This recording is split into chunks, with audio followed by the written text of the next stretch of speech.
好，各位同學，2025至26 Form 6嘅 Mock 嘅 1B 嘅第5題。嗱，呢題咧就提到咧係有兩個 pulse 啦，一個咧就係向右行，一個咧就係向左行。跟住咧就提到佢哋兩個相遇嘅時候嘅情況。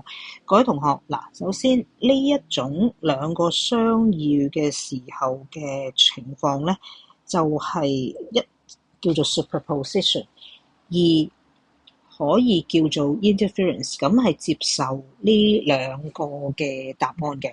咁我哋就諗下佢咧一開始嘅時候，考慮佢嘅頂峰，佢個 crest 同佢個 crest，咁佢哋咧係距離咧呢兩個嘅 crest 咧係距離咧係20個小格。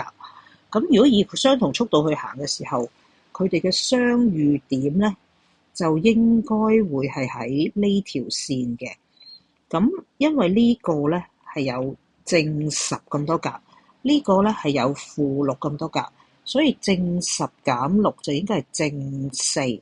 咁所以佢個 resultant 咧嘅高度就應該係4啦。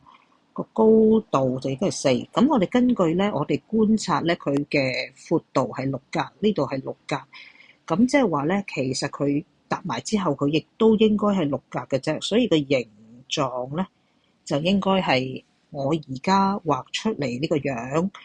咁即係話咧，佢係能夠顯示高度4格，同埋顯示闊度係6格呢一樣嘢。咁呢一 part 咧，同學都做得好好嘅。咁而咧，跟住佢叫你去評估下，而佢呢一個佢只會遇到嗰刻係咁，跟住咧佢就會各行各路噶啦。呢一個咧係會繼續向左行，而呢一個咧就會繼續向右行嘅。好，咁因為咧我哋曾經講過，當我哋要去計個 wave 或者個 pulse 嘅 speed 嘅時候，因為佢係一個 pulse，所以佢唔存在 F lambda，因為佢未去到有重複嘅 pattern 出嚟，所以唔算有 frequency。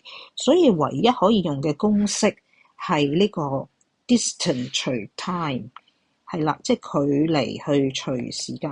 佢向我哋提供咗俾0.2秒我哋噶嘛，0.2秒。咁個距離係幾多咧？頭先咪講過，佢個 crest 係由呢點去到呢點。